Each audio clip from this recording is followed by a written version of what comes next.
Add to cart with Gio na naman. Pumunta kami ng RCS para bumili ng mga babaunin ni Gio sa beach outing namin. Nauna na kaming pumunta dito sa mga laruan. Ang hirap kasing bumili online, baka hindi na umabot. Baka tumambay na naman sa SOC3. Char. Kumuha na si Gio nitong truck at water gun. Nilagay na nga agad sa cart niya. Kumuha ulit siya ng water gun kaso hindi na kasya. Kaya pinakuha ko na si daddy ng malaking cart.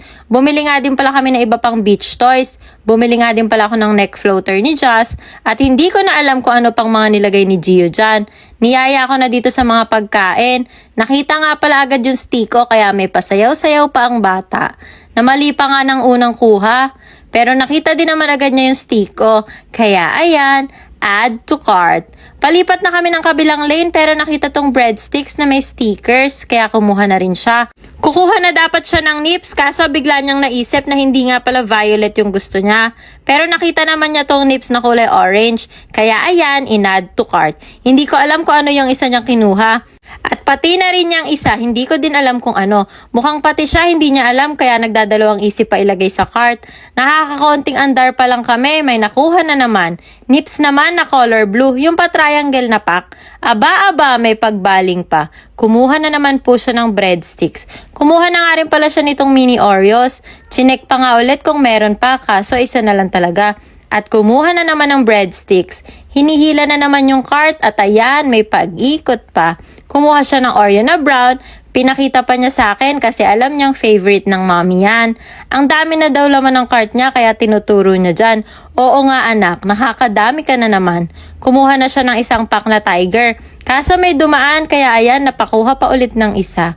Medyo pagod na siya dyan kaya gumaganya na. Pero ayaw naman niya magpatulong sa pagtulak. Nabuhayan naman nung nakita yung Dutch meal. Nagdidiskusyon pa sila ng daddy niya dyan. Pero syempre, yung anak ang nanalo. Ikot-ikot, tulak-tulak, pero maya-maya ayan napagod na at sumakay na lang sa cart ng daddy niya. Ako na tuloy ang nagtulak ng maliit niyang cart. Binili nga rin pala namin siya ng upuan na maliit. Eto na dapat yung bibili namin. Maliit na monoblock. Kaso nakita tong blue kaya ayan, pinamimilian pa niya. Yung blue na ngayon napili at nilagay na sa cart. Pero pinalitan ng daddy nung isa kasi mas matibay. At dahil dyan, 1-1 ang score ng magdaddy. Char. Kumuha na din siya ng lobo. Tignan nyo naman kung gaano kakulit at inaasar pa ang daddy niya. Pagtapos namin magbayad, excited naman si Gio ilagay yung mga pinamili niya sa cart. 2 plastic talaga yung pinamili niya. Sanay na talaga tong mag-grocery. Big boy na talaga ang kuya. Dito pa nga dumaan sa rampa at ayaw pang magpaalalay sa daddy niya. Saang lugar naman kaya next mag-grocery si Gio?